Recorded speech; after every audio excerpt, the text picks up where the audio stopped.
Origins of Madrox. Jamie Madrox, also known as Multiple Man, is a mutant with the ability to create duplicates of himself through physical contact.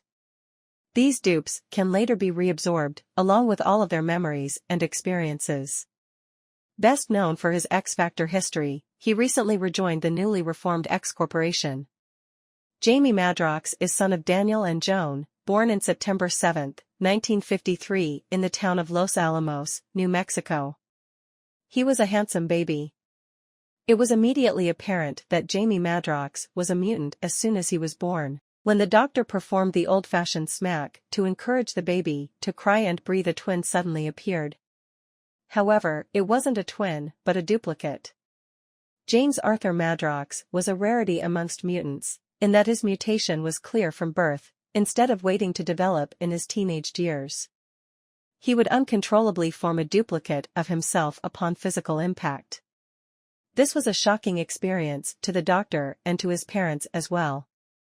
Professor X was an old friend of the Madrox family, and upon his advice Jamie's family moved to a farm in the middle of Kansas. Jamie's father, Dr. Daniel Madrox, created a special suit for Jamie to wear that would inhibit his mutant power. When Jamie was in his mid-teens, his parents were killed in a tornado before he really knew the extent of his powers and reason for the suit. Jamie then spent many years on the farm as his only companion. The duplicates would work on the farm, but without anyone else around, life was still lonely for him. In his early 20s, his suit began to malfunction, the surge in energy, which started to drive him crazy. He found himself headed towards New York and fought against the Fantastic Four. Charles Xavier managed to arrive at the scene and settled the situation. Jamie's suit was repaired and Charles invited Jamie to accompany him back to Xavier's school for the gifted. Jamie didn't want to be part of the school or the X-Men, and instead chose to travel with the professor to Scotland and became an assistant to mutant researcher, Moira MacTaggart. Major story arcs. The Multiple Man. With his powers of duplication, Jamie was dubbed the Multiple Man. In a scientific facility the size of Muir Island, his ability to duplicate himself was ideal as he could work on several projects at the same time. His dupes could be absorbed, and Multiple Man would retain all of the knowledge learned by his dupes. When Moira's son developed mutant powers, he quickly descended into madness and became the mutant Proteus. Proteus attacked, possessing people and draining them of their life force. When Proteus possessed one of Multiple Man's duplicates, it ended with the dupe's death. During this time, Multiple Man discovered that he couldn't absorb dead duplicates. Multiple Man started to see how independent his duplicates could be. Unfortunately, Multiple Man immediately experienced psychic feedback and felt the agony of death. While living on Muir Island, Multiple Man met Siren. She was the reformed criminal and daughter of Banshee, who was Moira's lover. There weren't many other occupants on Muir Island, and since they were roughly the same age and living in a relatively confined space, they became a couple. When Strife shot Professor Xavier while disguised as Cable, X-Factor teamed up with the X-Men to arrest X-Force in an attempt to find Cable. However, Siren was among the roster of the X-Force members, and it was the first time they'd seen each other since they'd left Muir Island. She implored Multiple Man to listen to reason and remember everything they'd shared during their time as a couple. However, he walked away from her cell, stating that it hadn't been him. He'd left a duplicate on Muir Island, and since he had absorbed that dupe, then all the memories of Siren were like an old dream. During another early mission, Multiple Man and Quicksilver were sent to Maine to investigate a murder where the prime suspect was a young mutant woman. Rachel Argosy had been a music teacher, but she was fired soon after her skin began to turn blue and she earned the nickname Rhapsody. The man who dismissed her was the murder victim, but with anti-mutant sentiments flying high, X-Factor wanted to be sure that she received a fair trial. Multiple Man and Quicksilver began to investigate, but Multiple Man was quickly enchanted by Rhapsody and her mutant powers. Whenever music was playing, she could perform several superhuman feats, including flight, hypnosis, and emotional manipulation. As such, she grew close to Multiple Man by creating a fantasy where they would cavort naked through fields. He began to fight for her innocence, but with Quicksilver's help he uncovered the truth, Rhapsody had killed the man. It was manslaughter, since she had been trying to seduce him into hiring her again.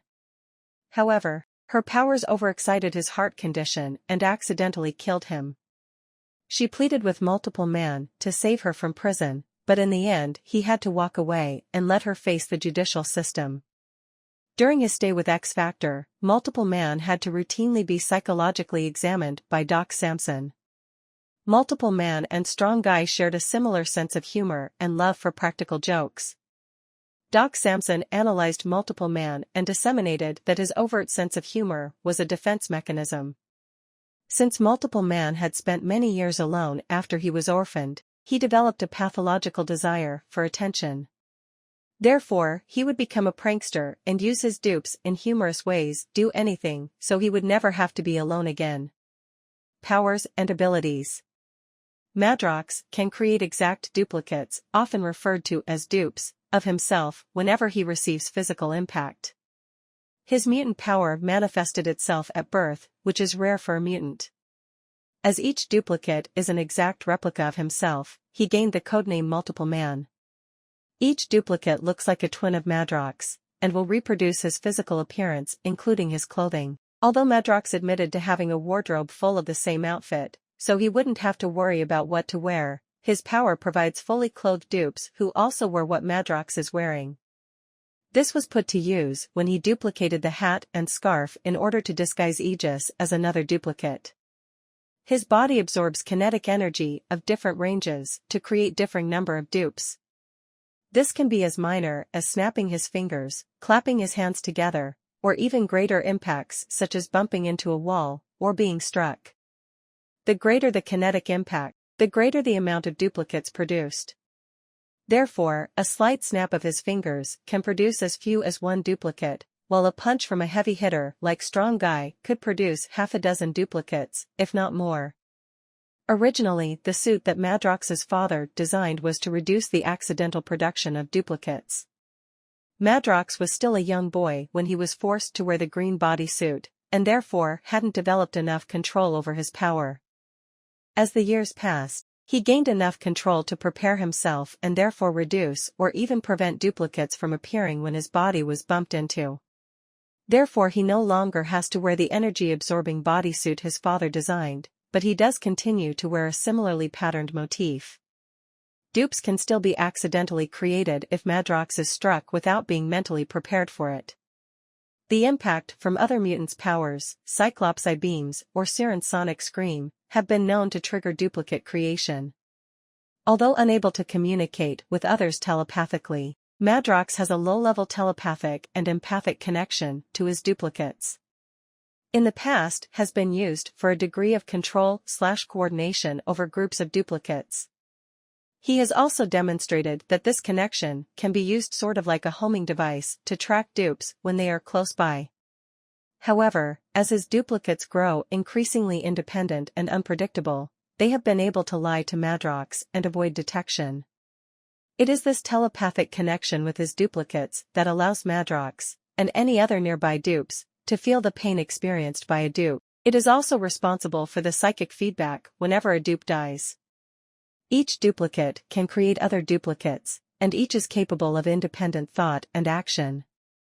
Over the last few years, all the duplicates created have been influenced by one aspect of Madrox's personality.